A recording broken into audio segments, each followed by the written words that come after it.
8 दिन अनशन बैठा था, 9 दिन में किताब लिखा था। जिस लड़ाई को लड़ रहे हैं उसको रिकॉग्नाइज नहीं कर रहा है देश।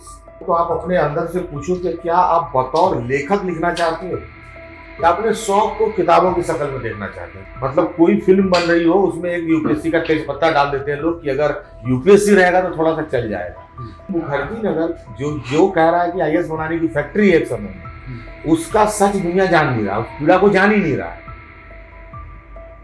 कहाँ सपना सड़ रहा होगा, कई बार उस सड़क के किनारे बच्चा सो रहा है कि पूछेगा जो कोई तो उसको बताएंगे और आने वाली पीढ़ियों को चल के दिखाएंगे कि दुनिया ऐसी हुआ करती थी। इसे पात्र लेके आता हूँ तो एक सवाल उठता है कि विकास जो आएगा वो किस कीमत पे आएगा। तो विकास हमारे अस्तित्व की कीमत पर अगर आएगा तो विकास को पूछिएगा नहीं, विकास फिर किसके लिए आएगा। बीपीएससी प्रोटेस्ट जब चल रहा था तो आप आए थे यहाँ पर और आपने एक लाइन कही थी कि जिसने चलवाई लाठी यूथ पर उसका हिसाब होगा बूथ पर गाना भी है। तो हाँ वही तो फिर नवंबर में चुनाव हुआ, फिर से वही सरकार रिपीट हो गई। सरकारी नौकरी ही भारत में एक ऐसा मैकेनिज्म है जो आपकी सामाजिक प्रतिष्ठा को बढ़ा रहा है। ये तभी हो सकता है जब वो वीडियो हो जाएगा, सीओ हो जाएगा, डीएसपी हो जाएगा, एसपी हो जाएगा, ताकि एसपी साहब से जाति नहीं पूछा जाएगा। नहीं, प्रशांत किशोर जी के बारे में हर व्यक्ति को उम्मीद इसलिए करना चाहिए क्योंकि वो राजनीति में नए हैं। दुनिया को लगता है कि एजेंसी चुनाव जितवा सकती। बिहार जैसे राज्य में एजेंसी चुनाव को नहीं जितवा सकती। अगर वो पजामा मोड़ ठीक उसी तरह से बिहार 5 साल घूमते रहे तो प्रशांत किशोर जी से बहुत आप उम्मीद कर सकते हैं। और नीतीश जी आपके ही गांव आपके राज का लड़का, ये लेके आंखों में सपना रे पढ़ने आए थे पटना, नहीं मालूम था दुर्घटना पड़ेगा सड़कों पर पिटना। सभी का सबसे बड़ा घोटाला है बुद्धि घोटाला। रतिया कब सोते आपको बुद्धि गायब हो गया। अब बुद्धि ये सब अमेरिका ये ट्रम्प जैसा पागल मतरछी है सन की आदमी, ये भारत की विदेश नीति को प्रभावित करेगा क्या? भारत आपको किसी भी युग में ऐसा दिखा था क्या? ये क्या अखबार में छपता है ना, उससे पूछ के तेल खरीदेंगे, ये बात हो गई वो तेल खरीदेंगे। क्या ये बताना होगा जनता को कि हम कहां से कंट्रोल हो रहे हैं? हम भारत पाकिस्तान के बीच जो युद्ध की जो नौबत आई उसमें उस खड़े बयान देता है कि हमने दोनों को क्लासरूम में बिठाया और दोनों का कान पकड़ के बोला कि चलो बच्चों खड़े हो जाओ, अब लड़ना नहीं, अंकल बोल रहे हैं। आपने संसार में कभी सुना है कि कोई आदमी मुख्यमंत्री पद छोड़ के ये सपना देखे कि मैं राज्यसभा का एमपी हो जाऊं? नहीं, मैं पगला गया हूं सुनने के बाद। बिना गांजा पिए हमका माथा झूम रहा है कि ऐसा कैसे हो सकता है कोई एमपी बनने के लिए जाना चाहेगा। सच बात है कि नीतीश कुमार से बेदाग मुख्यमंत्री नहीं है कोई। हाँ भाई साहब, वो मुख्यमंत्री बोल रहा है हमको एमपी बनना है। ये तय होना चाहिए ना कि जब नीतीश कुमार नहीं मुख्यमंत्री का चेहरा रहेंगे तब बिहार किसको चुनता है। क्या ये चुनाव मतदान से नहीं होना चाहिए? आज हमारे प्रभात खबर के दफ्तर में एक वो शख्सियत जो किसी बहुत पहचान की जरूरत उन्हें नहीं है, नीलोत्पल मृणाल हमारे साथ हैं। नीलोत्पल मृणाल का बहुत बहुत स्वागत है। कैसे आना हुआ? डार्क हॉर्स जो आपकी है काफ़ी चर्चा में रही और डार्क हॉर्स को लेकर सब जो है काफ़ी ज़्यादा जो यूपीएससी की जो तैयारी कर रहे हैं उनमें वो काफ़ी चर्चा में रही। कैसे लिखने का विचार आया इसे? डार्क हॉर्स ही मेरा विजिटिंग कार्ड है। मैं कहीं भी जाता हूँ तो उसी टिकट पे मैं चलता हूँ, क्योंकि डार्क हॉर्स ही मेरी पहली किताब थी और मेरी पहचान जो है बतौर लेखक वो डार्क हॉर्स से ही मुकम्मल हुई। उसके बाद मैंने भले 3 किताबें और लिखी, लेकिन डार्क हॉर्स ने मुझे एक लेखक के तौर पे पहचान दी। और मैं उस वक्त की बात, जब मैं मुखर्जी नगर में पढ़ रहा था, अधिकतर जो बच्चे लिखना चाहते हैं, जो कहते हैं कि मेरे अंदर लेखन है और मैं लिखना चाहता हूँ, तो एक बात लिखने से पहले बहुत महत्वपूर्ण है कि हिंदी में जब आप लिखने को जाओ तो आप अपने अंदर से पूछो कि क्या आप बतौर लेखक लिखना चाहते हो या आप डायरी लेखन कर रहे थे। अब आप चूंकि इंटरनेट पर देखते हो कि किताबें बहुत छपती हैं, इसलिए आप अपने लेखन या अपनी स्मृति को या अपने शौक को किताबों की शक्ल में देखना चाहते हैं। फिर आप भीड़ बढ़ाएंगे अपने भी मस्तिष्क पर बेकार का लोड देंगे और लाइब्रेरी का सेल्फ भी तोड़ेंगे कि कुछ किताबें उसमें जमा हो जाएंगी। लेखक बनने के लिए अगर लेखन करना है तो फिर आप लिखने को आइए। मैंने यही तय किया था कि मैं अगर नहीं बना IAS तो ये मेरे जीवन का विकल्प बने, तब जाके मैंने लिखने का सोचा। मतलब आपने लेखक बनने के लिए हाँ डार्क हॉर्स की रचना। बिल्कुल बिल्कुल, मैंने ऐसा नहीं सोचा था कि बहुत दुख में हूँ, आंदोलन कर रहा हूँ, 9 दिन अनशन पर बैठा था मैं मुखर्जी नगर में, हजारों हजार लड़के और लड़कियां वहां पर वो जिंदाबाद मुर्दाबाद का नारा यूपीएससी के खिलाफ लगा रही थी। DP अग्रवाल जैसे मतलब मैं यूं समझूंगा तानाशाह उस वक्त यूपीएससी के चेयरमैन थे, और उन्होंने उनके अंदर अंग्रेजियत का एक ऐसा जो है कि नील लहू नीला बहता था कि उनको लाल लहू वाले गांव देहात के लोगों से बड़ा लगता था कि जैसे नफरत हो। हम लोग कितनी बार कन्विंस करने की कोशिश कर रहे थे कि आप समझिए कि आप जिस तरह का सिलेबस लेके आए उससे ग्रामीण भारत बाहर हो जाएगा, चाहे वो किसी भी भाषा को हो, लेकिन उन्होंने नहीं माना। तो वो जो अंदर आक्रोश था उसको पिघला के मैंने तब सोचा कि मैं ये पीड़ा जो है, ये जो 6x8 के कमरों का जलता हुआ भट्टी का सच है, उसको मैं लिखूंगा। मैंने भी काफ़ी देखा है वहाँ मुखर्जी नगर के लोगों का, जो वहाँ रहते हैं, उनकी तैयारी करते हैं, उनका माहौल, क्योंकि काफ़ी लंबे समय तक मैं भी दिल्ली रहा और वहाँ पर जो अनुभव हुआ मुझे लगता है आपकी किताब में वो स्पष्ट दिखाई देता है। हाँ बिल्कुल, वो तो भोगा हुआ अगर आप यथार्थ लिखते हैं। मुझे पहली किताब लिखनी थी और प्रेरणा भी वहीं से मिली थी, तो इस कारण से मैंने वही लिखा जो प्रमाणिक हो और जो तत्काल भोगा गया हो, क्योंकि मेरी लेखनी ट्रेनिंग कोई नहीं थी। मैंने डार्क हॉर्स लिखने से पहले 50 पेज अगर लिखा भी होगा तो वो विषयगत चीजें लिखी होंगी, कोई निबंध लिखा होगा। जल्दी आपने लिख दिया, एक इसकी चर्चा होती है कि बहुत 9 दिनों में लिख दिया था मैंने इसको। तो ये कैसे संभव? 8 दिन अनशन बैठा था, 9 दिन में किताब लिखा था। वही छटपटाहट कि जिस लड़ाई को लड़ रहे हैं उसको रिकॉग्नाइज नहीं कर रहा है देश। आज आप जिस तरह से देखते हैं इंटरनेट पर यूपीएससी सबसे चलने वाला मसाला है, फिल्म के लिए सबसे चलने वाला मसाला है। मतलब कोई फिल्म बन रही हो उसमें एक यूपीएससी का तेज पत्ता डाल देते हैं लोग कि अगर यूपीएससी रहेगा तो थोड़ा सा चल जाएगा। जितना यूट्यूबर माइक लेके आज मुखर्जी नगर में घूम रहा है, राजेंद्र नगर में, डार्क हॉर्स के पहले नहीं घूमता था। तो मुझे ये बेचैनी थी कि मुखर्जी नगर जो कह रहा है कि IAS बनाने की फैक्ट्री एक समय में, उसका सच दुनिया जान नहीं रहा, पीड़ा को जान ही नहीं रहा है। किस सिचुएशन से हाँ, गुजर उसको रहे लग रहा है केवल यहाँ प्रतिभाशाली लोगों का ऐसा कुछ हुजूम होगा कि ये लोग सिगरेट से दुनिया का मानचित्र बनाते होंगे और उसी में हुलोलुलु दूध खोज लेते होंगे पराठा खाते हुए। उनको ऐसा लग रहा था ना। और हर कमरे में जो है IAS IPS रहा होगा। उनको नहीं पता है कि कहाँ सपना सड़ रहा होगा। कई बार उस सड़क के किनारे बच्चा सो रहा है और हाँ, कई बार वो अपनी प्रतिभा की समाधि बना के वहां तैयारी कर रहा है, उसी के ऊपर किताब रख के। ये जो दुनिया थी वो पहली बार डार्क हॉर्स ने दिखाया, तब जाके आज यूपीएससी इंटरनेट का और सिनेमा का सबसे चलने वाला मसाला बना है। तो लिखने का वो उत्साह अलग था। मुझे लग रहा था एक ऐसे वर्ग के लिए लिख रहा हूँ जिसकी कहानी किसी ने मुकम्मल तौर पे नहीं लिखी। देखिए हमारे तरफ जो है, चारों तरफ जो हमारी प्रभात खबर की जो टीम है वो भी आपके इस पूरी इस कहानी को पढ़कर, जो आपका डार्क हॉर्स है उसे पढ़कर काफ़ी उत्साहित है और ये भी जो है वो सवाल पूछना चाहती है। चूँकि बातचीत तो अब सर ने शुरुआत कर दी है, लेकिन आपकी जो पहचान है वो गीतों से भी है। तो गांव पे आपने एक लिखा कि जो अभी आधुनिक पीढ़ी है या जो वैसे बच्चे जिनकी परवरिश शुरुआत से ही शहरों में है, उनको गांव क्यों जाना चाहिए, गीतों के माध्यम से आपने बताया है। तो हम चाहेंगे कि प्रभात खबर के दर्शक भी वो गीत हमारे प्लेटफॉर्म पे सुने। प्रभात खबर कवि सम्मेलन करता है जी हर शहरों में, बिल्कुल, और उसका बढ़िया बजट भी देता है।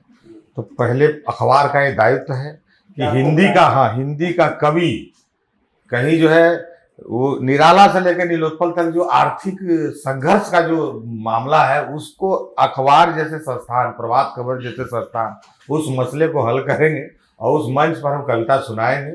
तो मैं उम्मीद करता हूँ इसके बाद से कि मैं प्रभात खबर के मंच पर जो है मैं मंच पर रहूंगा। लेकिन मैं ये 2 पंक्तियां सुनाता हूँ, और मैं इसलिए सुनाता हूँ कि ऐसा नहीं कि शहर में परवरिश खराब हो रहा है, ये बात नहीं है। जरूरत यह है कि आपको गांव से टमाटर लाके शहर में बेचना पड़ रहा है ये बोल के कि ऑर्गेनिक है। बात यह कि आप बीमार पड़ रहे हैं तो आपको डॉक्टर बोल रहा है कि एक बार गांव में जाके वही टेबलेट खाइए तब असर होगा। तो कोई है आपका, कोई गांव में बचा है कि जमीन बेच के चले आए? तो लोग कहते हैं नहीं सर है पुराना घर है सर खपड़ेल का, अभी हाल में वो बाथरूम बनाए हैं क्योंकि छठ में जाते हैं तो जा सकते हैं। तो डॉक्टर कहता है तू चले जाइए 10 दिन। मैं कह रहा हूँ गांव जरूरत है, इसीलिए गांव पर लिखता हूँ। गांव अतीत नहीं है, गांव भविष्य है। तो वो गीत के माध्यम से बता दीजिए तो वहां क्यों पर मैं जरूरी कहता है? हूँ क्यों गांव जरूरी है कि थोड़ा सा नदी का पानी मुट्ठी भर रेत रख लो, धान गेहूं सरसों वाले हरे पीले खेत रख लो एक बैल भैया हल से बांध के कि दुअर एक गाय खड़ी हो चारा खाए सान के, कि पूछेगा जो कोई तो उसको बताएंगे और आने वाली पीढ़ियों को चल के दिखाएंगे कि दुनिया ऐसी हुआ करती थी। तो ये दुनिया म्यूजियम में ना दिखाए और ये दुनिया इसलिए बचा के रखें क्योंकि आपको यही दुनिया बचाएगी।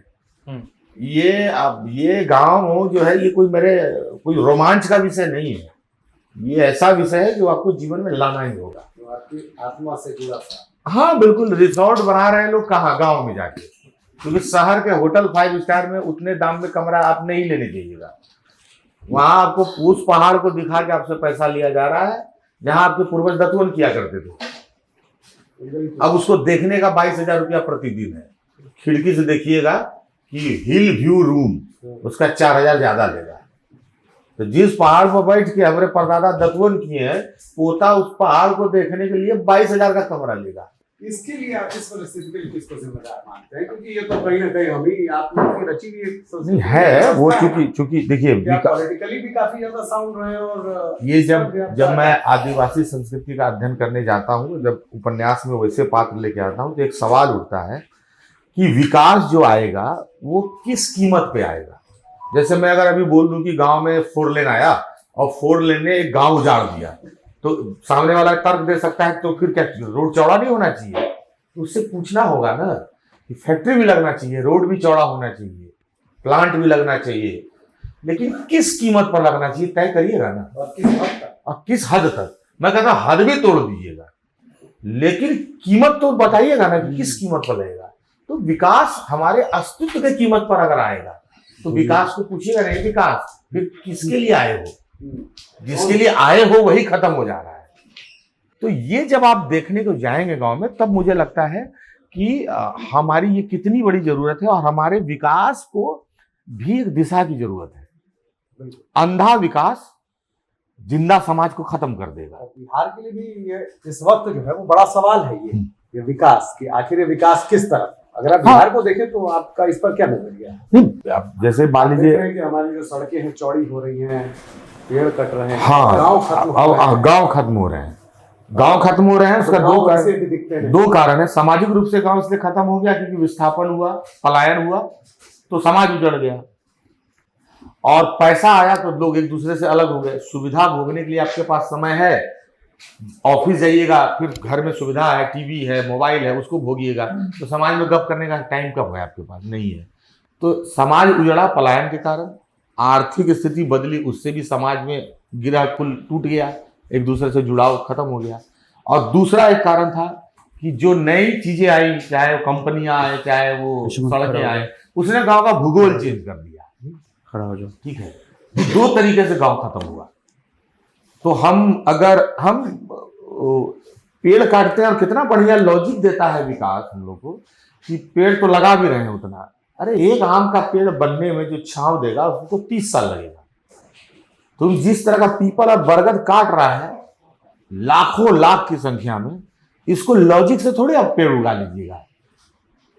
हर चीज इसको लॉजिक से अब नहीं बनता। तो जो पर्यावरण हमने अभी नष्ट किया है, इसको बनने में 200 साल लगेगा। अब सोच लीजिए कि किसको भोगना है, तो भुगतने वाली पीढ़ी हम होंगे।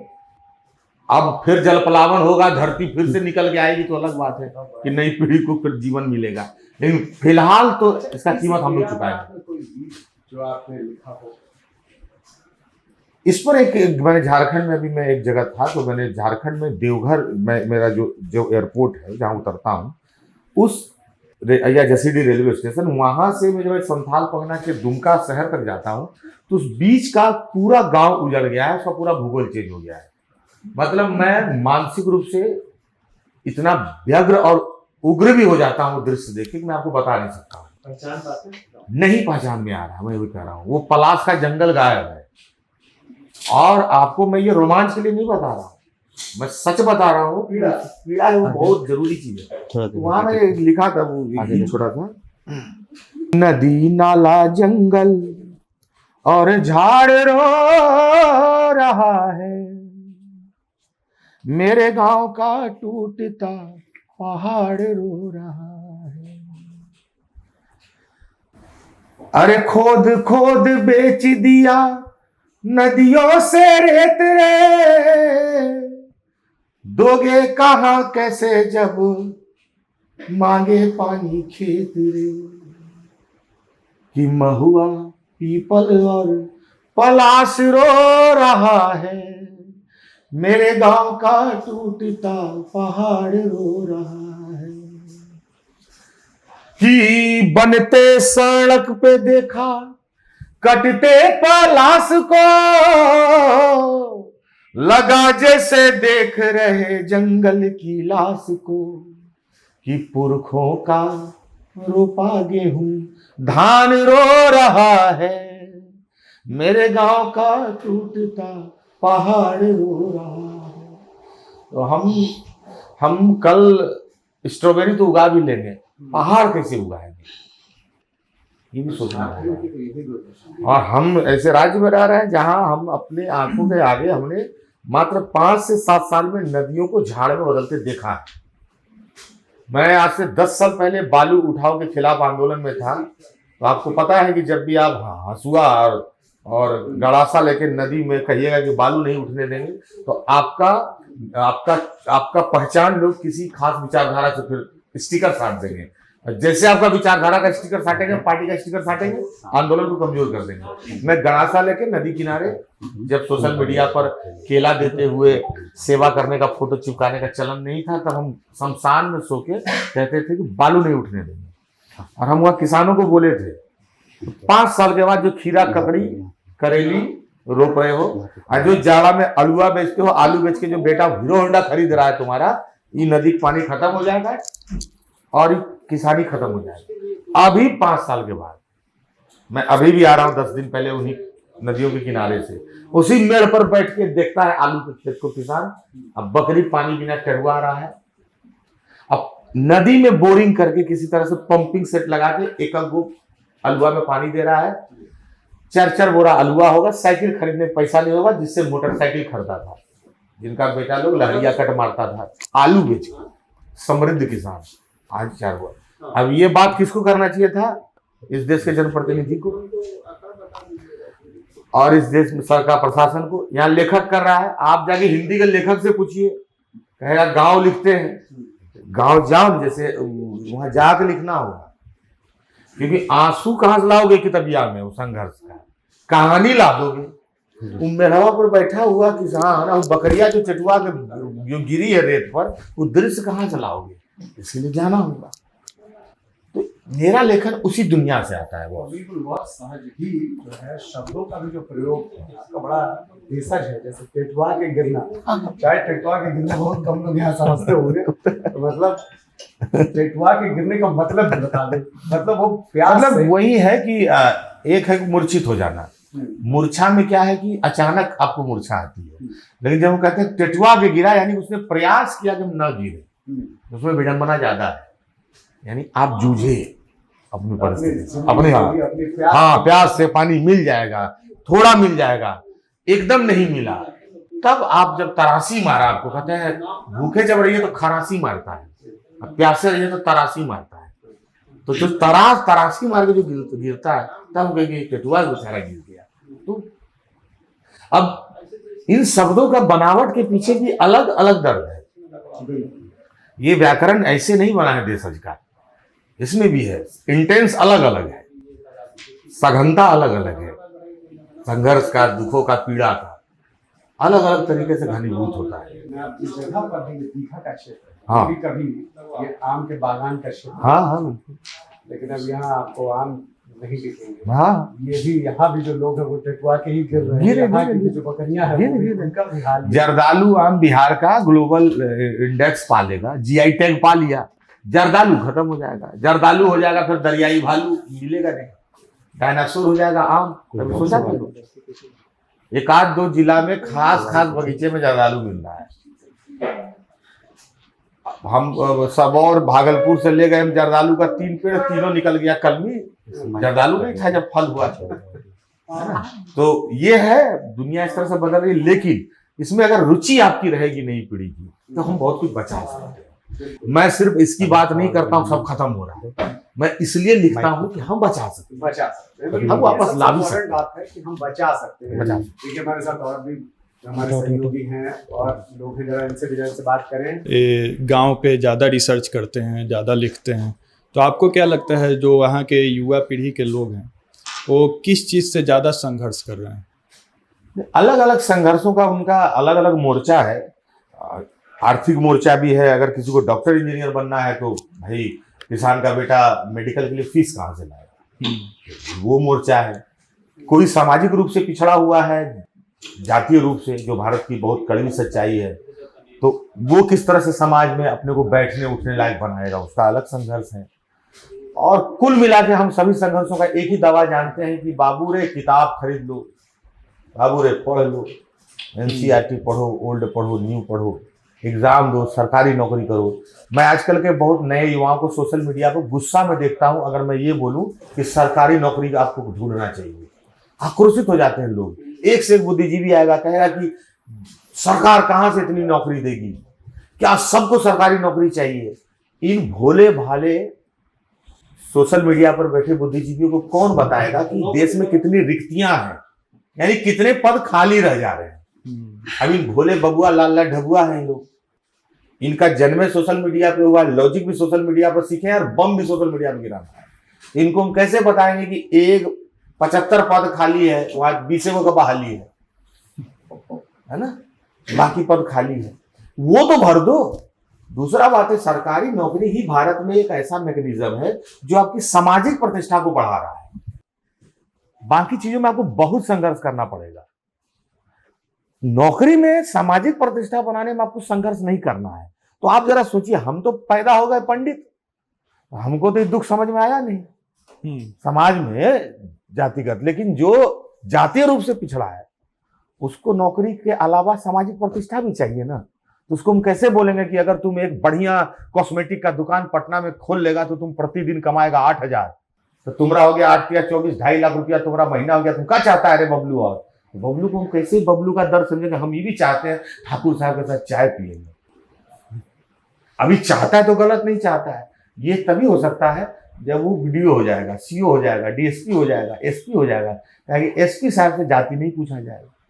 तो हिंदुस्तान में एक समाज ऐसा भी है जिसके सामाजिक ओहदे को नौकरी बदल सकता है, इसीलिए नौकरी आकर्षण है।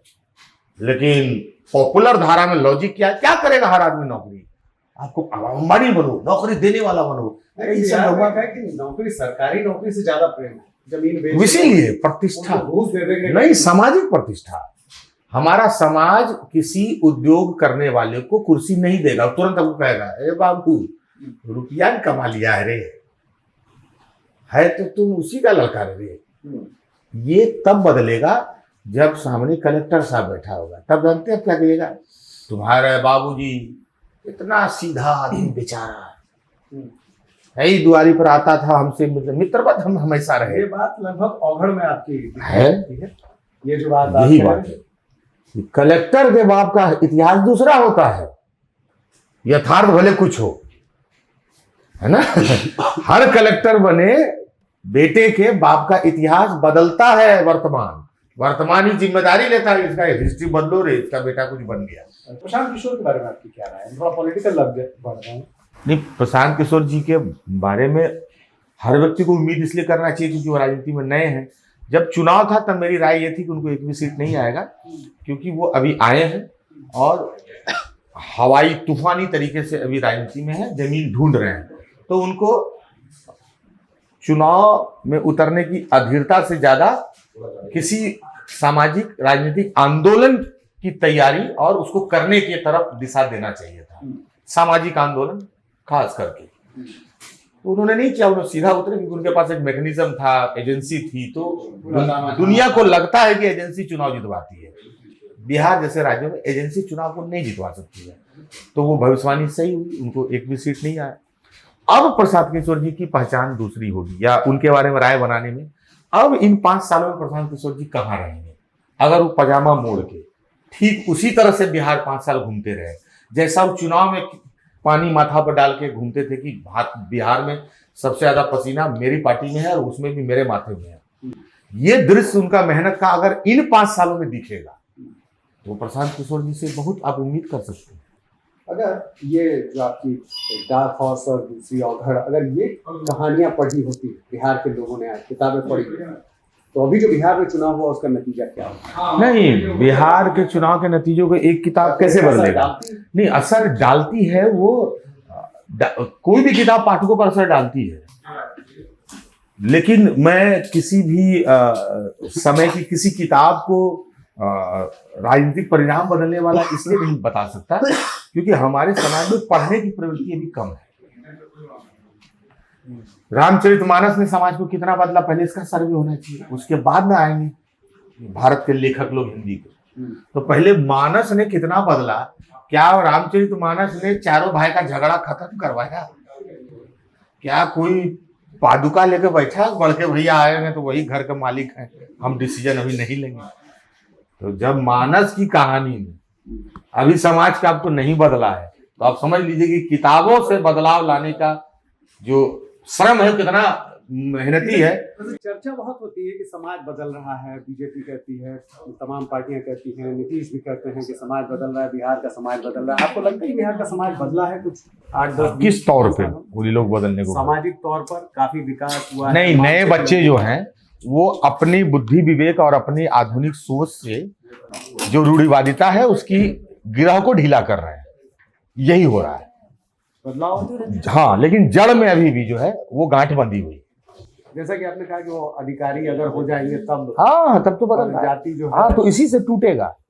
शादियों से टूट रहा है, उपलब्धियों से टूट रहा है, और नए बच्चे प्रोग्रेसिव हैं तो वो अपने स्तर पे तोड़ने की कोशिश कर रहे हैं। अब शादियों की बात की तो जरा मैं आपके एक तरफ करता हूँ, काफी चर्चा में रही आपकी शादी, और आपने जिनसे शादी की है वो दिल्ली पुलिस, वो मेरी पाठिका थी मेरी किताब की, और उसी से परिचय मेरा हुआ। किताबों के जरिए ही मिले हम लोग, किताबों के पहचान की कुछ बात थी कि कहीं खड़े थे आपको पहचान नहीं पाई? ये क्या उन्होंने किसी इंटरव्यू में बोला था शायद? हाँ, उन्होंने किसी, हाँ ऐसे ही मैंने पहली बार देखा तो मुझे लगा यार इस तरह का ड्रेस पहने हुए लड़की का, और दूसरा है कि इसका सिलेक्शन हुआ भी होगा या नहीं, हो आगे होगा भी नहीं। लेकिन वही है, वो जो मेरे भाई, हम लोग भी जिस समाज से आए हैं तो हम में भी तो समाज है ना थोड़ा, तो वो भी हमारा भी तो कई बार प्लास्टर झाड़ना होगा, पुराना नया प्लास्टर चढ़ाना होगा। तो वही है कि हम जो जज करते हैं किसी को पर्सनालिटी को देख के, वो कई बार आपको, आज वो छठ मनाने आती है झगड़ा करके अपने विभाग में कि हमको छठ करने जाना है, घर जाना है, हम अपने घर की बहू हैं बड़ी, हमको जाना ही जाना है, तो अब वही कर रही है। हमसे ज्यादा भोजपुरी गीत उसको याद है अभी, तो ये करता है, तो ये लड़की ही कर सकती है, लड़का एडॉप्ट नहीं करता है चीजों को। यही काम रिजल्ट में भी हो रहा है, जो लड़कियां बाजी मार रही हैं, है ना, वो जल्दी चीजों को, और चुनाव में भी हो रहा है, वो स्वीकार करती हैं और खुद को परिवर्तित करती हैं, चुनौती लेती हैं। शायद इसीलिए ससुराल लड़के नहीं गए, लड़कियां आई, क्योंकि वो 2 घर बचा सकते हैं। उन्होंने क्या चुनौती? मतलब मेरे लिए चुनौती ये है, मेरा तो काम ही नहीं ली ना भाई, एक लेखक से शादी कर ली, यही बहुत बड़ी चुनौती है। जिस लेखक के बारे में हिंदी समाज में ये है कि लेखक भूखे मर जाता है, तो लेखक से शादी कर लेना ये भी एक चुनौती है। और उस चुनौती को पूरा करने के लिए हमको भी महीना भर जो है कार्यक्रम करना पड़ रहा है, लिखना पड़ रहा है कि भाई आप लोग किताब पढ़ें, क्योंकि एक आदमी ने भरोसा कर लिया है कि लेखक तो जीवन चला सकता है। प्रभात खबर के भी दर्शकों से तो गुजारिश तो है कि पाठक पढ़ी जाए, तो वो चुनौती है बहुत बड़ी, अपने आप में बहुत बड़ी चुनौती है। आप देखते हैं कहानी चलता है कि पत्नी को मत पढ़ाना, जब नौकरी कर लेगी तो तुमको छोड़ देगी। ऐसा बहुत घटना हुआ है ना, और मीडिया भी इसको बहुत प्रमुखता से रखती है ना। उत्तर प्रदेश में कई घटना हुई कि बीवी को मत पढ़ाओ, अगर मान लो पढ़ लेगी तो फिर तुमको छोड़ देगी बेरोजगार पति को। मेरे साथ तो ऐसा हुआ कि नौकरी वाली लड़की ने शादी की। तो लड़कियों के बारे में जो हम धारणा बना लेते हैं एक दो घटनाओं के कारण, उस धारणा को भी बदलने की जरूरत है। बिल्कुल, ये एक लोगों के लिए भी मैसेज है कि वो बदलने की जरूरत है। आप किसी एक दो घटनाओं से एक पूरे समाज के बारे में, आप एक पूरे जेंडर के बारे में आप गाना बनने लगा भोजपुरी में। बिल्कुल, भोजपुरी वाला तो अलग है, ये तो इजराइल के मिसाइल से आगे आगे चलता है ना। तो ये धारणा टूटना चाहिए ना। बीपीएससी प्रोटेस्ट जब चल रहा था हाँ। तो आप आए थे यहाँ पर जी, और आपने एक लाइन कही थी कि जिसने चलवाई लाठी यूथ पर उसका हिसाब होगा बूथ पर। बूथ पर गाना भी है। तो हाँ वही, हाँ तो फिर नवंबर में चुनाव हुआ, हाँ फिर से वही सरकार रिपीट हो गई, हाँ एग्जाम भी दोबारा नहीं हुआ। हाँ। तो मेरा कहना है कि आप उस समय बोले थे कि आज के युवा जो है जाति पाति से ऊपर उठकर एक मुद्दे पर आगे बढ़ के वोट करेंगे। तो इस रिजल्ट को जो आया उसको लेकर आप क्या कहेंगे? कि कुछ नहीं, फिर बोलना होगा। इसमें दो उपाय है, एक तो जी। बोलने वाला बोलना छोड़ दे कि भाई नहीं हुआ जी। और एक है जो फिर जाके बोलेगा, क्योंकि हमको लगता है कि एक दिन बदलेगा युवा। और हम ये बोलेंगे नहीं नहीं बिहार का युवा जागरूक नहीं है, बिहार का युवा का दुर्गति लिखा हुआ है, इसको मारा जिस सरकार ने इसने उसी को चुन लिया, तो ये बोल के हम कौन सा समाधान निकालेंगे? हमको ये पता है कि कई बार भरोसा करता है सिस्टम पर युवा, लेकिन जिस दिन वो टूटता है सिस्टम से, और तब उसका जब विश्वास टूटता है तो फिर उस सिस्टम को ऐसा तोड़ता है कि ये इस देश ने कई बार अपने मनमानी करने वाली सरकारों को टूटते देखा है नहीं युवाओं के भरोसे। तो मुझे बहुत उम्मीद है जी। कि यूथ एक दिन बूथ पर परिवर्तन ला देगा। किसके तरफ लाएगा ये बहुत मायने नहीं रखता, मायने ये रखता है कि जो उसकी बात नहीं सुन रहा उसको बदल देंगे। जी, ये महत्वपूर्ण है जी। तो निराश होने की जरूरत नहीं है। और इस पर ये भी आपने कुछ लिखा है। हाँ, ये तो हमने पूरा गुनगुना लिखा सकते था। हो गुनगुना? वो इस तरह से मैंने लिखा था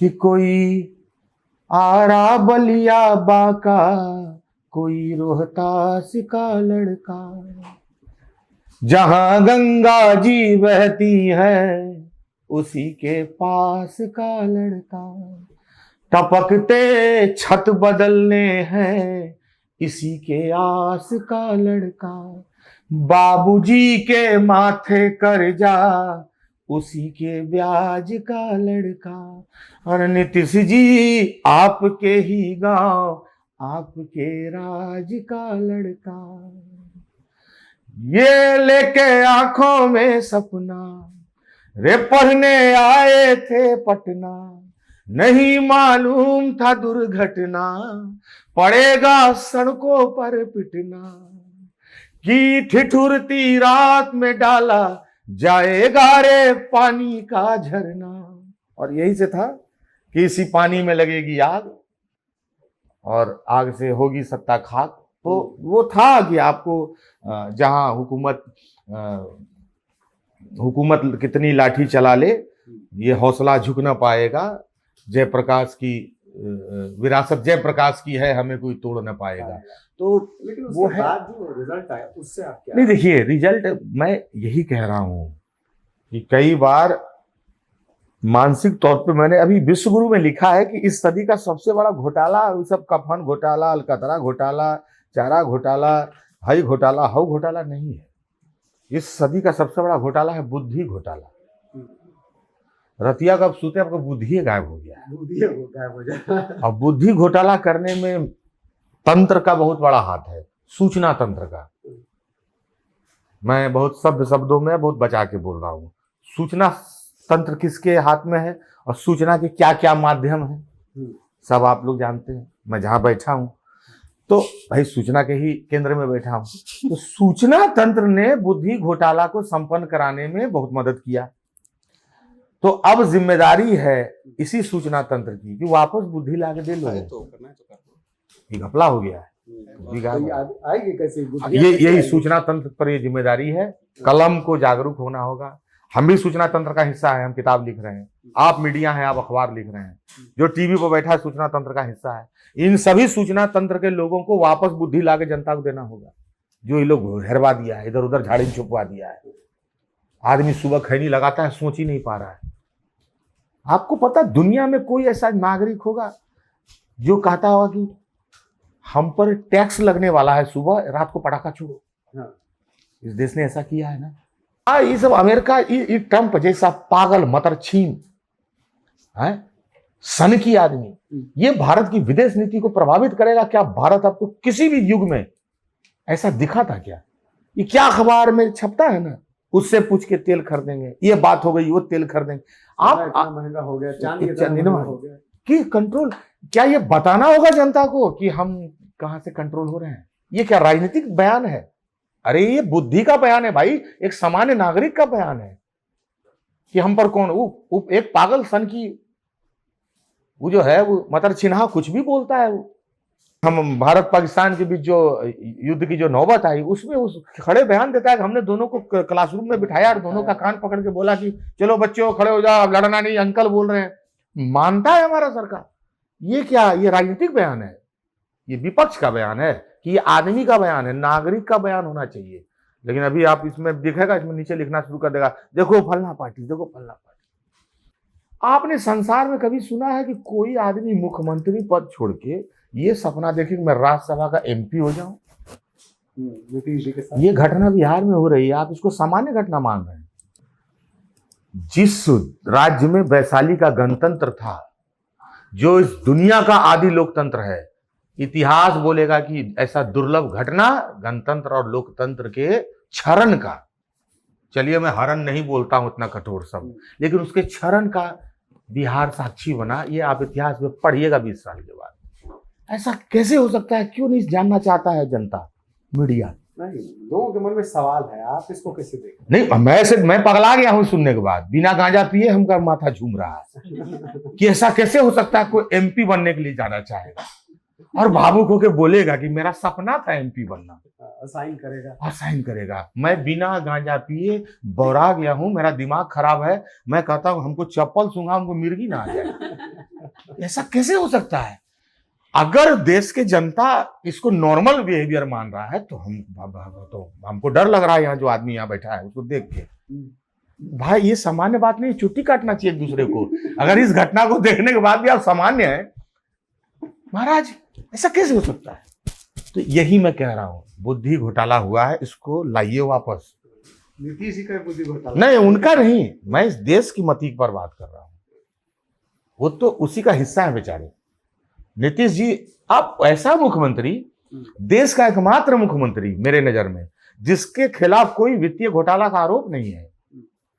सच बात है कि नीतीश कुमार से बेदाग मुख्यमंत्री नहीं है कोई। हाँ, आप कुछ भी कर लीजिए नीतीश कुमार जी के बारे में, कौन नहीं जानता है नीतीश कुमार की पहली पारी ने बिहार की सड़कों पर खौफ को खत्म कर दिया। और बेटियों ने पहली बार सूर्यास्त के बाद अगर सतभैवा तारा अगर पटना के सड़क पे खड़ा होकर देखा होगा तो नीतीश जी के राज में देखा होगा। भाई साहब वो मुख्यमंत्री बोल रहा है हमको एमपी बनना है। ये तय होना चाहिए ना कि जब नीतीश कुमार नहीं मुख्यमंत्री का चेहरा रहेंगे तब बिहार किसको चुनता है। क्या ये चुनाव मतदान से नहीं होना चाहिए? ये क्या पॉलिटिकल बयान है?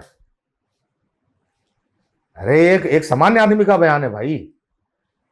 नीतीश कुमार अगर नहीं रहेंगे मुख्यमंत्री तो जो भी मुख्यमंत्री बनेगा, जो भी मुख्यमंत्री बनेगा, क्या उसका चयन वोट से होना चाहिए? इसमें क्या दिक्कत? वोट से चयन हुआ था नीतीश जी का। ये राजतंत्र है, हस्तांतरण हो जाएगा। राजा ने बोला मेरा स्वास्थ्य खराब है, मैं शिकार करने के लिए जंगल में और कंदमूल खाने के लिए मैं अब 12 वर्ष के लिए जंगल जाना चाहता हूं और मैं वहां पर नृत्य देखूंगा, हिरनियों का, कोयल की आवाज सुनूंगा, इसलिए मैं अपने फलनवा चिलनवा को उत्तराधिकारी बना के जा रहा हूं। अरे ये आप कैसे कर सकते हैं भाई? वोट से हो जाएगा, वोट से करिए, अपने उत्तराधिकारी को या सहयोगी दलों को भी चुनाव में उतार के आप कर दीजिए। अरे बिहार होना ही चाहिए ना। बिहार अपने बिहारी जनता को पूरा दुनिया में माना जाता है, इससे ज्यादा पॉलिटिकल एक्टिव कोई जनते नहीं है दुनिया में। हाई देखिए हम लोग खैनी लगा के सुन्न हो गया है दिमाग। अभी पूरा देश कह रहा हो क्या गया है बिहारी को। जो चाय दुकान पर इतिहास पलटता था, जो चाय दुकान पर देश बदलता था, वो अपने गोड़थारी में जो परिवर्तन हो रहा है इसको देख के सुन रहा है, इसका खोपड़ी बोल नहीं रहा है कुछ। जो ट्रेन में जो बस जनरल बोगी में जो दरोगा का ट्रांसफर करवाता था बिहारी, जो मंत्री का पद बदल देता था, जनरल बोगी में सीट नहीं मिलने के कारण कहता था कि तुम्हारे इलाके के मिनिस्टर को हटवा देंगे। इतना जागरूक बिहारी सुन्न हो गया माथा। हम लोग सोच नहीं पा रहे, ये आबो हवा में गांजा मिल गया है क्या? ये चिंता करना होगा ना। ये होली का भांग नहीं उतरा क्या? ये सोचना होगा। होली का भांग उतरने से पहले कांड हो गया है, किसी होगा। ये सोचने वाली बात है। जितना ट्रोल हम हो सकते हैं उसका मसाला हम दे दिए लेकिन हम जान के दिए हैं, हमको नहीं डर लगता इस बात से, क्योंकि मैं हर बार बोल रहा हूं कि यही बात हर नागरिक को पूछना चाहिए जो मैं बोल रहा हूं। आपको जितना पॉलिटिकल अर्थ इसका निकालना है आप निकाल लीजिए, लेकिन ये नहीं बोलने वाला मरा हुआ आदमी है, सर मरा हुआ आदमी है। मैं तो 500 पेज किताब लिखता हूं, मैं बोलूंगा कैसे नहीं? इस तरह कोई किताब आएगी क्या? नहीं, इस पे क्या? ऐसी दुनिया विश्वगुरु में है ना, विश्वगुरु में है ऐसी दुनिया। विश्वगुरु में है मंत्री जी, शिक्षा मंत्री बनाना चाह रहे हैं सरकार की, पढ़ा लिखा को शिक्षा मंत्री बनाए, बहुत खोजे नहीं मिला, तब तय हुआ कि जो शिक्षा मंत्री है क्यों ना इसी को पढ़ाने लिखाने में दिमाग लगाया जाए, इसको पढ़ा, इसी को पढ़ाओ। तो शिक्षा मंत्री को सरकार ने मेहनत करके 12वीं पास कराया है मेरे विश्वगुरु। तो मैं वही करता हूँ, मैं जो लिखता हूँ अगर मैं वो बोलते हुए नहीं दिखूं तो ऐसे लेखक से तौबा कर लो। आपके गीत की 2 पंक्तियां हैं कि यहाँ की नदियाँ प्यासी हैं, यहाँ घनघोर उदासी है, यहाँ के दिन भी जले जले, यहाँ की भोर भी बासी है। उसके बाद आपका एक गाना आया जिसका थंबनेल है ये दिल्ली। ये मेरा पहला सवाल है। हमने वुमेंस डे मनाया है और इसे आप समझ रहे होंगे कि ये इतनी अच्छी गीत से इतना बेहतरीन थंबनेल तक का सफर कैसा रहा। और दूसरा सवाल ये है कि हम छायावाद को पढ़ें, उसके बाद फिर धीरे धीरे आगे बढ़ें, आज के साहित्य को पढ़ रहे हैं और एकेडमिया जो है, हिंदी एकेडमिया जो है वो आज के साहित्य को एक्सेप्ट नहीं कर पा रहा है। नीलोत्पल मृणाल एक ऐसे व्यक्ति हैं जो प्रकृति, गांव, समाज को लेकर बहुत चिंतित रहते हैं, तो क्या भाषा को लेकर के वो कितने चिंतित हैं? आप भाषा की शुचिता का पैमाना क्या मानते हैं? क्या आप इस बात से इनकार करके भाषा को शुद्ध कर लेंगे कि आपके समाज में, आपके लोक में जो भाषाएं बोली जा रही हैं उसका अक्स आपके गीत या साहित्य में नहीं दिखना चाहिए? क्या अगर मैं ये कंबल डाल दूंगा तो इससे भाषाई शुचिता का पालन हो जाएगा? ये डर जब प्रेमचंद को नहीं लगा, आपने गोदान पढ़ा है, वहां कहा जा रहा है अपनी होरी के द्वारा अपनी पत्नी को कहा जा रहा है। और एक शब्द और कहता हूं, बाद में बीप कर दीजिएगा, लेकिन आपका सुनना इसलिए जरूरी है क्योंकि नए बच्चे पुरानी चीजों का हवाला देते हुए पुरानी चीजों का उदाहरण रखने से बचते हैं। तक कहा गया है किताबों में, मंडो को जाके पढ़िए। ये शब्द कहां से आया? विकल्प तो था उन लेखकों के पास कि इस शब्द को बीप कर देते, लेकिन वो लेके आए। क्यों डर लगता है आपको कि आपका समाज जिस तरह से बात कर रहा है उस गंदगी को भी हम स्वाभाविक तौर पर ना दिखाएं? हाँ, लेकिन लेखक जब अपना नरेशन दे रहा है, अपनी बात कह रहा है, तब अगर मेरी भाषाई शुचिता में कोई खोट हो, कोई कोट ऐसा निकाल के मेरे लिए दिखा दीजिए, तो मैं मानूंगा कि आज का लेखक भाषा के प्रति सजग नहीं है, संवेदनशील नहीं है। जब नरेट करने की, जब मेरे पात्र बोलेंगे, तो आपने समाज ऐसा बनाया है। मैं लेखक तानाशाह नहीं हूं कि मैं एक नकली समाज आपको दिखा दूं जिस समाज में आपके जैसा ही केवल सभ्य लड़का है और उसी सभ्यता से बात करता है। वहां ऐसे भी लोग हैं कि मेरे चाचा या मेरे मामा या नाना गाली दे के भी हमको बुला रहे हैं। मैं ये समाज भी दिखाने से क्यों बचूं, है ना? हाँ, लेकिन जब मैं लिखूं, मैं जब लेखक जब बोल रहा हो तो निश्चित रूप से उसको उस भाषा का ध्यान रखना चाहिए। आप बताएं कि मेरे जैसे लेखक ने हिंदी के मानक भाषा को कहाँ, उसके औदात्य को खंडित किया है, किस किताब में और किस जगह पर, और मैं किस तरह से पिछले 20 साल के लिखने वाली पीढ़ी से अलग और खराब हिंदी लिख रहा हूं। औघड़ का उदाहरण है, डार्क हॉर्स, अभी विश्वगुरु का उदाहरण है, यार जादूगर का उदाहरण है। कि तीनों किताबें मैंने पढ़ी है और आज के जो लेखक हैं उनके किताबों को भी पढ़ा है। आपने कहा कि सादत हसन मंटो का नाम लिया, प्रेमचंद का नाम लिया, और भी बहुत सारे बहुत लेखक सारे हैं लोग। जिन्होंने राई मासूम राजा हाँ, आधा गांव हाँ, गालियों से, हाँ। बिल्कुल बिल्कुल उन्होंने कहा हाँ। कि उनको कहा गया गाली निकाल दो, हाँ तो साहित्य अकेडमी देंगे। कहा हाँ। साहित्य अकेडमी अपने पास रखो। मैं गाली नहीं निकालूंगा। हाँ, काशीनाथ सिंह जी को भी हमने हाँ, पढ़ा, जो हाँ। काशी काशी है। हाँ, लेकिन लेकिन इन सारे, मेरी चिंता ये है, हाँ, क्योंकि मैं भी नए दौर का लेखक हूँ, बिल्कुल यदि भविष्य में जी, बन पड़ा तो बिल्कुल, बिल्कुल, लिखूंगा। बिल्कुल। लेकिन मेरी इच्छा ये है कि आज के दौर के जो ऑथर्स हैं उनको हिंदी एकेडमिया क्यों नहीं एक्सेप्ट कर रहा है। ये तो एक मिनट, एक सवाल और, हाँ, क्या आपको नहीं लगता है कि आज के दौर को एकेडमिक्स में भी जाना चाहिए ताकि उसका बता। पक्ष वो रख सके? बता रहा हूं, उसको स्वीकार नहीं कर रही है, उनका दम्भ है। एकेडमिक्स की गली से आए हुए चेलों को ही अपना झोला अगर गुरु देगा, तो इसमें बेचारा जो लेखक, जो जिसके पास लेखनीय प्रवृत्ति है, जिसके पास भाषा का संसार है और जिसके पास दृष्टिकोण है, समाज को पढ़ने का हुनर है, लेखक वही बनेगा या लेखक वो बनेगा जिसका एमए हिंदी में टॉपर नंबर आया है? ये बताइए। वो बनेगा लेखक ना। तो उसके पास एमए का डिग्री नहीं है तो वो लेखक नहीं बनेगा। आप प्रेमचंद से डिग्री मांगिएगा, छोड़िए प्रेमचंद से मांग भी लीजिएगा, मास्टर साहब थे। कबीर से डिग्री मांगिएगा, सूरदास को कहिएगा कि विश्वविद्यालय का नाम बताओ, कहिएगा दादू दयाल को कितना तक पढ़े हो जी, आलोचक ने तुम्हारी किताब पर कुछ लिखा है, हंस में, कौवा में, बगरों में? ये नहीं कहिएगा ना। तो जब मेरे जैसा व्यक्ति जो संयोग से नहीं पढ़ा किसी बड़े विश्वविद्यालय में किसी बड़े प्रोफेसर से, और मैं लिख रहा हूं वो किताब जो लाखों में बिक रही है, तो ये लेखकीय भी एक ऐसा प्रबुद्ध वर्ग है जिसका अपना एलिटिज्म है, जिसकी अपनी एक सांस्कृतिक श्रेष्ठता है कि हम हिंदी के मानक वर्ग हैं, हमसे ही हिंदी का धारा फूटती है। उसको तो दिक्कत होगा कि जोरिया में मीठा पानी कहां से आ गया। अब तो आ गया। नए लिखने की परंपरा ही कैसे खत्म हाँ, होती है? आप लेखक बनना चाहते हैं, आप एक पत्रकार से जब लेखक बनेंगे तो आपको भी नहीं स्वीकार करेंगे, क्योंकि आप अपना मीठा जोरिया पानी का निकालिएगा और उसमें लोग आके पानी पिएंगे। और तो वो जो सूखी हुई नदी है ना, उसको बुरा लगता है। जो तपती हुई रेत है, क्योंकि उसका पानी सूख चुका है, तो उसको छोटे छोटे कुंड और छोटे छोटे जलाशय पर उसको से ईर्ष्या हो रही है। यही तो मैं कह रहा हूं। और भाषा पर मेरे ख्याल से आपके प्रश्नों का मैंने उत्तर दे दिया, इसलिए बेहिचक लिखिए। और तू बक्सर के हवा नु, तो वहां जनौआ चढ़ा के जो समाज में होई, खटिया पर बैठो कि नीचे बैठो कि ऊपर बैठो, आ जब तू कप में चाय पिए देव, हम अपने घर में देख ले बनी तब कहतनी, तो जो नीचे नेल पॉलिश लगा रहे लगी, ई कप बाहर जाई और कौन कप भीतर रही, ई जब बतैबा ना कप के उल्टा के, तो लेखन ना करिए। ई दिखावे पड़ेला लेखन में, और अपन घर के कप दिखाए पड़ी तब मानल जाई लेखन।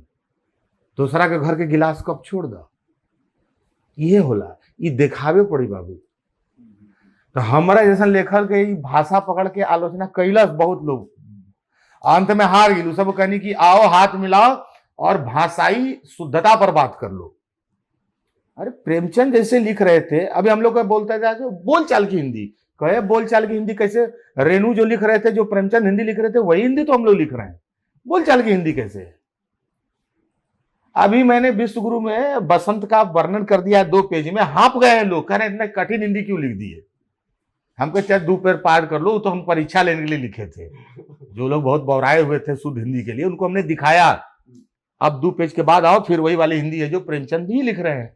लेकिन दिव्या में जो यशपाल जी ने हिंदी लिखा है, तो वो उस काल का, वो कथानक का हिंदी है। मैं आज रामायण लिखूंगा तो मैं नहीं लिखूंगा ना तेरी पूछ जली थी तेरे बाप की चली थी, क्योंकि रामायण के कथानक का हिंदी का औदात दूसरा होगा, उसके पात्र की भाषा दूसरी हो जाएगी। यही बात है। तारा पता बा, गाली के जीव विज्ञान अलग बा वहां, और मुझे उस ही वर्ग को संबोधित करना है। तो मैंने काशीनाथ सिंह के प्रसाद का भी इस्तेमाल नहीं किया। मैंने सबसे मिनिमाइज शब्द जो लिया, जो अपने बेटा को, और माँ मुझे भी कहते जा रहे सुधर जो, ठीक बा हो। तो बक्सर में रहवा कहवा कि हमारा माई का तो माई का माई, तू हिंदी के बर्बाद करे पर तुलल बड़े, तो भाषा तोर भाषाई सुचिता बहुत हमरा इसी करे, सुधार करी। और हम उहे माई के भाषा लेके दिल्ली के कह देनी, ये दिल्ली टीन एज में आया था, खा गई जवानी दिल्ली। ख्वाब हुए जाते खंडहर जैसे पुरानी दिल्ली। बाकी गनवा पर चर्चा काहे न करत रहा कि काका लिखले वानी। मृणाल जी, मैं अनुज हूँ, यहाँ राज्य ब्यूरो में सीनियर रिपोर्टर हूँ। मेरा आपसे एक सवाल है। मैंने जब आपके हम साहित्य को पढ़ते हैं, आप जो आपने रचा बनाए, उसमें बेचैनी और टूटन दिखती है। छोटे शहरों के बच्चों, युवाओं का या उसके किरदारों का संघर्ष दिखता है। हमारा साहित्य, मेरा पहला सवाल यह है कि हमारा हिंदी का साहित्य कब इतना समृद्ध, आप कब तक उसे देख पा रहे हैं कि इस बेचैनी या टूटन से समाज को निकालने में मददगार साबित हो सकता है? और इसी से जुड़ा हुआ मेरा दूसरा सवाल है, जो आखिरी सवाल है, एक लेखक के रूप में आपको क्या डराता है? क्या डराता है? डराता है पहला जो ये है कि बेचैनी और टूटन की पड़ताल करनी होगी। और बेचैनी और टूटन एक ऐसी अवस्था है जिसको जब आप पड़ताल करके लाइएगा तो उसके साथ उसकी विडंबनाएं, उसकी त्रासदी, उसकी गंदगी भी आएगी।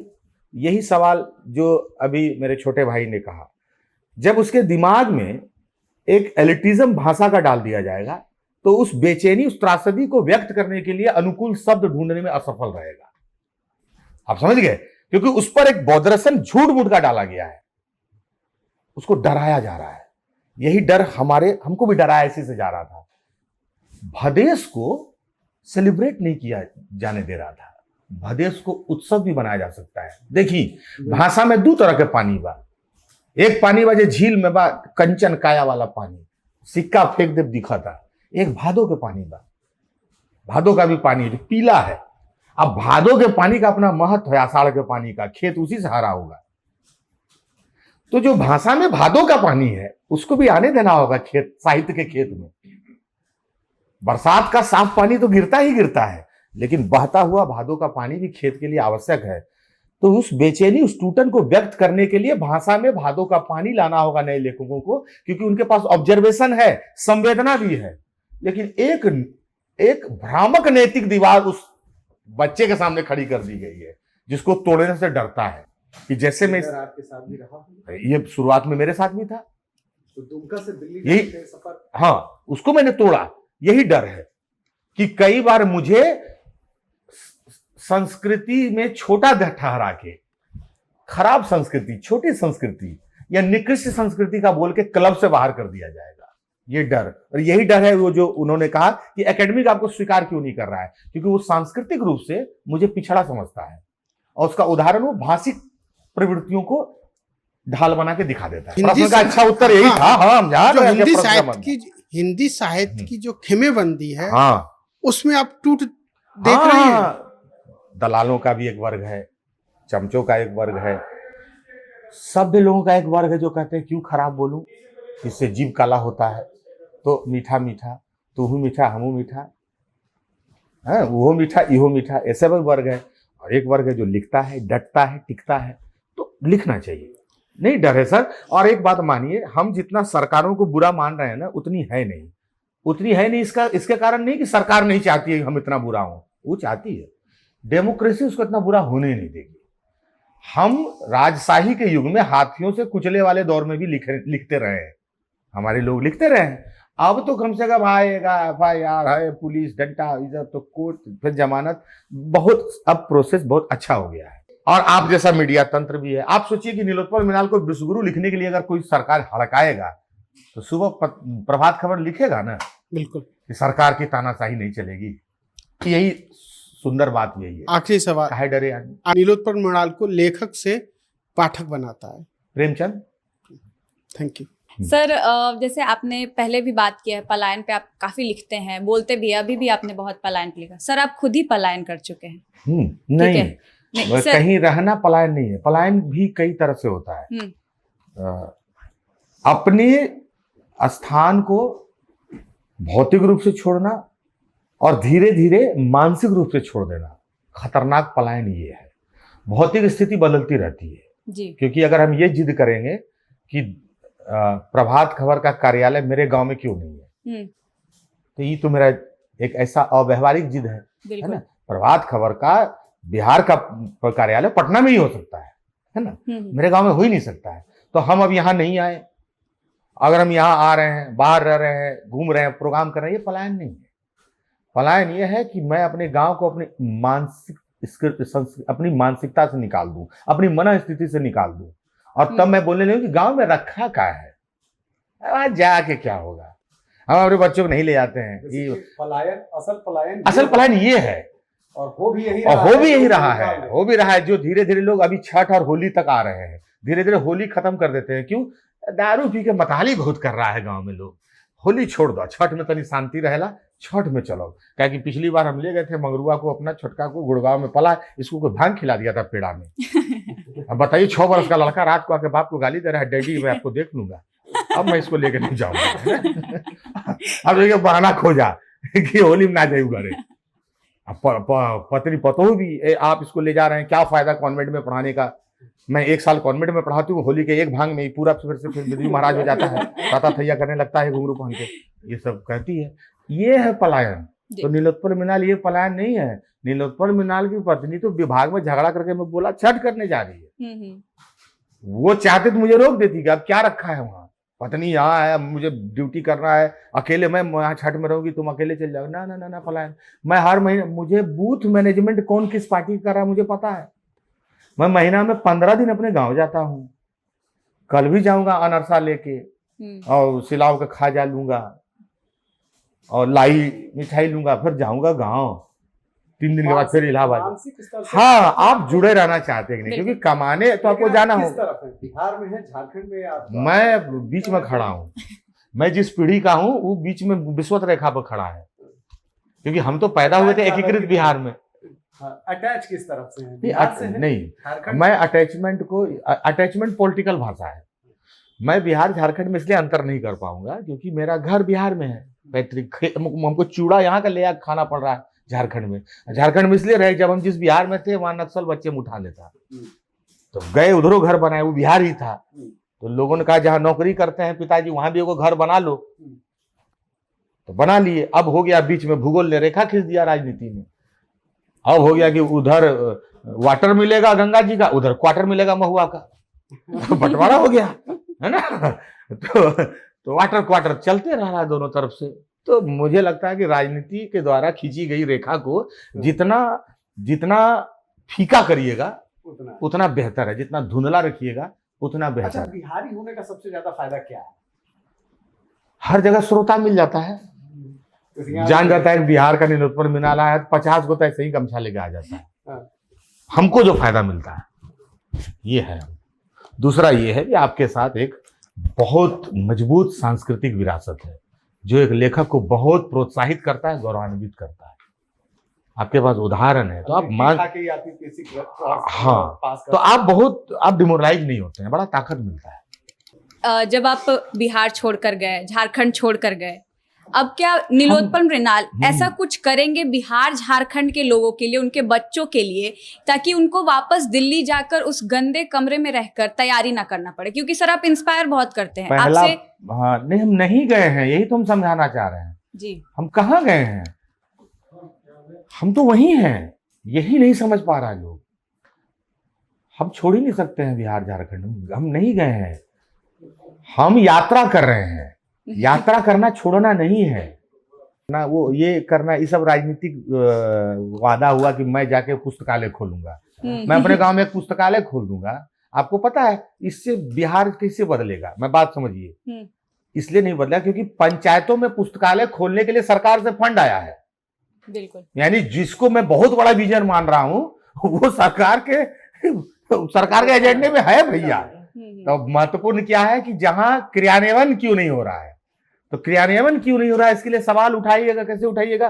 पत्रकार उठाए, लेखक उठाए, गाना के माध्यम से हम उठा रहे हैं, हम कलाकार हैं तो, हम कवि हैं तो कविता के माध्यम से उठा रहे हैं, एक्टिविस्ट हैं, हम थोड़ा सा लड़ते भी हैं जमीन पे जाके।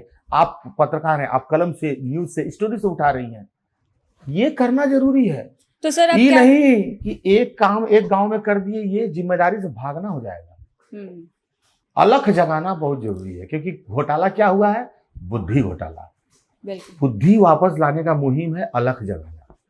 उसमें बहुत बड़ी भूमिका पत्रकारिता और साहित्य की होने वाली है। जो लोग पत्रकारिता छोड़ के बोल रहे हैं कि हम समाज का सेवा कर रहे हैं, वो गलत दिशा में जाएंगे। आपको लौटना होगा कलम और साहित्य की ओर। अब हम ही लोग जो कुछ योगदान दे सकते हैं और अपनी मिट्टी की ओर, वो सहजानंद सरस्वती जी ने कहा, दयानंद सरस्वती जी ने कहा वेदों की ओर लौटो। हम लोग को कहना होगा गांव की ओर लौटो। तो क्या याद किस चीज को याद करें? नहीं, हम चाहते हैं कि गांव से जुड़ा रहे। हम ये नहीं कर रहे हैं कि प्रभात खबर का ये दफ्तर छोड़ो और अपने गांव चले जाओ, ये नहीं कर रहे। यही तो बात है, यही गफलत है। मैं कह रहा हूं कि घर भूलो मत, आपकी स्मृति में घर रहेगा ना। तो आप यहाँ पटना में बैठे हुए आप सहरसा जिला के किसी गांव की स्टोरी पर नजर डलवा दीजिएगा अपने संपादक का। ये है गांव में रहना। समझ। आप फोन पर अपने सखी जूही से बात कीजिएगा जिसका दहेज उत्पीड़न हो रहा है। रिया ने बात किया जूही से, जूही करे क्या बताए रे भाई, कसाई से बिहा हो गया। तुम तो जानती हो कि इतना इतना दे के दान दहेज बिहा हुआ था, तुम तो आई भी थी, तो तुम कहोगे इतना भारी गहना तुमको मिला था, सब रख लिया पति का बड़का भाई। और ये जो है कि हमारे पति जो है कि पी के मताली करते हैं, उन्हीं लोगों के साथ है। हमारा तो हालत खराब है, न बढ़िया से साड़ी दिया जा रहा, न रहने न खाने, मारपीट भी लोग करता है। तब आप स्टोरी लिखिएगा वुमेन्स डे पे, सुनिए जूही की कहानी पेज पर। पढ़ी लिखी बीटेक की हुई लड़की जिसकी शादी कर दी गई कम उम्र में, जिसको नौकरी का अवसर नहीं दिया गया, सहरसा के फलना गांव में ब्याही गई, पहचान छुपा के करिए जो आप लोग का नैतिक। ये है गांव में जुड़े रहना। अगर फिर रिया कुमारी ने एक रिपोर्ट बनाया कि सिटी मॉल में लड़कियों ने मनाया वुमेन्स दिवस, अरिजीत के गानों पर थिरकी पटना की लड़कियां। ये हुआ गांव से कटना। बिल्कुल खराबी भी नहीं है, इसका भी एक जगह। यही है जुड़ना और कटना। मैं अपनी बुद्धि से जितना समझा सकता था गांव से जुड़ना उतना वो यही है। क्योंकि गांव तो निकलना होगा ना, सारी सुविधाएं नहीं है तो आप कमाने जाओगे कि नहीं, कहीं कैसे आप सब कुछ गांव ले जाओगे। सर एक आखिरी सवाल रहेगा कि आप क्या चाहते हैं, लोग आप क्या याद करें, आपके संघर्ष की कहानी को या आपकी कविताओं को, आपके बुक्स को, किस चीज को याद किताब को मेरे याद करें। हाँ। और आगे कुछ जब करूंगा जमीन पर उतर के, किया भी है लेकिन वो सब बोलने का कोई मतलब नहीं है, लेकिन फिर भी मुझे मेरे साहित्य के लिए याद किया जाए। ज्यादा लालच करने से कोई फायदा थोड़ी है। मुझे मेरी किताबों के लिए याद किया जाए, और मुझे नहीं याद किया जाए, मेरी रचनाओं को रखा जाए याद। मैं जाऊं जहां, हमको तो गंगा जी किनारे धुआं होना है तो हमको क्या याद करेगा। मेरी रचनाओं को याद रखे, पीढ़ियां पढ़े उसको और कहे कि अपने समय का जो सच लिखा था इस लेखक ने बड़ी ईमानदारी से लिखा था। इससे ज्यादा लेखकीय यात्रा में कोई ना कामना है। किताब ही अमृत दे देगा, यही बहुत। बिल्कुल। तो आपने देखा कि ये थे हमारे साथ नीलोत्पल, जिन्होंने हमसे अपनी निजी बातें जो है काफ़ी कुछ साझा की और बहुत हल्के फुल्के अंदाज में जो है बहुत सारे जो है मैसेज दिए, संदेश दिए। और मैं भी प्रभात खबर के ज़रिए अपील करूँगा कि इनकी जो किताब है डार्क हॉर्स, वो पढ़ें लोग और समझने की कोशिश करें, क्योंकि जो स्टूडेंट्स की जो पीड़ा है वो उस किताब में है। और जो उन्होंने व्यक्त किया है वो जो एक कमरे में रहकर जीने वाला लड़का बच्चा जो अपने सपनों को उसमें पिरोता है, समझने की कोशिश करता है, उसे एक आकार देने की कोशिश करता है, वो सपने लोगों तक पहुँचे और वो उन सपनों की जो कठिनाइयाँ हैं उन्हें भी समझ में आए। तो इसी के साथ बहुत बहुत शुक्रिया आपका कि आप हमारे साथ आए और बहुत अच्छा लगा, बहुत अच्छी बातचीत हुई। प्रभातखबर.com, विश्वास वही, रफ्तार नहीं।